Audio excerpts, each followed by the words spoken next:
All right, welcome back everyone for another deep dive. You know how this works. We take a topic, and today's topic is resilience, and we go deep. Sounds good. And to help us with this topic, we have an expert. Welcome to the show. Thank you. I'm excited to be here. Glad to have you. And actually, to make things even more interesting today, we're going to try to look at this whole idea of resilience through a lens, like a specific lens. Right. Right? And the lens is wabi-sabi. Oh, okay. So I don't know, are you familiar with wabi-sabi? I am, yeah. Wabi-sabi is a Japanese concept, and it's essentially about finding beauty in things that are imperfect, impermanent, and simple. Okay, yeah, that's a great way to put it. Yeah. So, like, what are some, like, if you had to kind of give an image of what wabi-sabi is, to someone who had never heard of it before, like, what would be some of the things that come to mind? Yeah, so you can think of things like a traditional Japanese teacup that's been repaired with gold. Okay, yeah. So it's cracked, but those cracks are highlighted with gold, so they become part of the beauty of the object. Oh, that's interesting. Yeah, I like that. Yeah. Or the way moss grows on a stone lantern in a garden. Okay. So it's this kind of natural aging process that adds a sense of grace and history to the object. Right. That's wabi-sabi. Hmm. And so when we think about those images and then we try to tie it to resilience, Mm. what are some connections that you see? Like, how does this concept of wabi-sabi relate to this idea of resilience? Well, I think resilience is all about adapting and growing in the face of challenges and difficulties, Okay. right? And wabi-sabi reminds us that change is inevitable. Things are always in flux. Nothing is permanent. Right, right. So you're kind of like embracing those imperfections. You're embracing the impermanence of life, and in a way that helps you become more resilient. Exactly. Okay, I like that. So we did some research. We have some sources, and they kind of outline this interesting um, approach to cultivating resilience using like the ideas of wabi-sabi. Okay. And it's a three-step process. So I thought maybe we could kind of go through each of these steps and see how it relates. Sounds good. What do you think? Let's do it. So the first step is, it says create redundancies. Okay.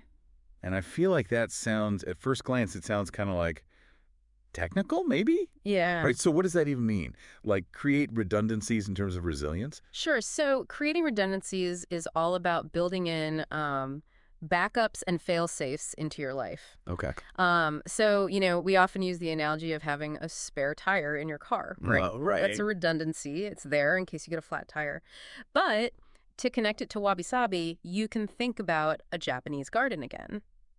Have you ever noticed how the paths in a garden often meander, offering multiple routes to get to the same destination? Hmm. I never thought of that, but yeah, you're right. It's like a built-in redundancy, right? If one path is blocked for some reason, you can simply take another. So it's kind of accepting that things don't always go as planned and being prepared for those disruptions. Right. So I guess in like our own lives, that could be anything from having a backup plan at work. Right. If something doesn't go the way you expected it to, you have another way of approaching it.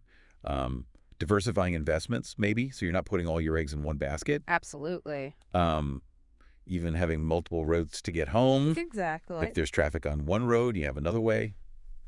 I like that. I never thought of it that way. Yeah. And it does tie into that wabi-sabi in that sense of like, life is acknowledging its own unpredictable nature. Exactly. And we're kind of preparing for it. That's interesting. So I guess thinking about that then, where in your life could you benefit from more redundancies? Yeah, that's a good question for all of us, really. Yeah. What areas feel a little too fragile? Yeah. Like you're too reliant on everything going perfectly. Right. And maybe we can think about ways to kind of shore those up. Okay, so that's the first step, creating redundancies. Now, the second step is bet conservatively in certain areas and take many small risks in others. Okay. So it's kind of like a balancing act here. Yeah, it is. It reminds me actually of the Japanese art of bonsai. Okay, interesting. So you have this, solid, stable trunk of the bonsai tree, right? Right. And that represents your core needs. Oh. Things like housing, health, financial security. And those are the areas where you want to be conservative. Right. You want to build a strong foundation. But then you have the branches, right? Yeah. Reaching out in different directions. And those represent areas where you can take calculated risks, trying new things, exploring your creative side, pushing your boundaries a little bit. I like that metaphor a lot. It's like, the bonsai, it's both enduring, it's got that solid trunk, Right. but then it's also ever-changing. Yeah. It's reaching out, you're shaping it. It's this beautiful, dynamic living thing.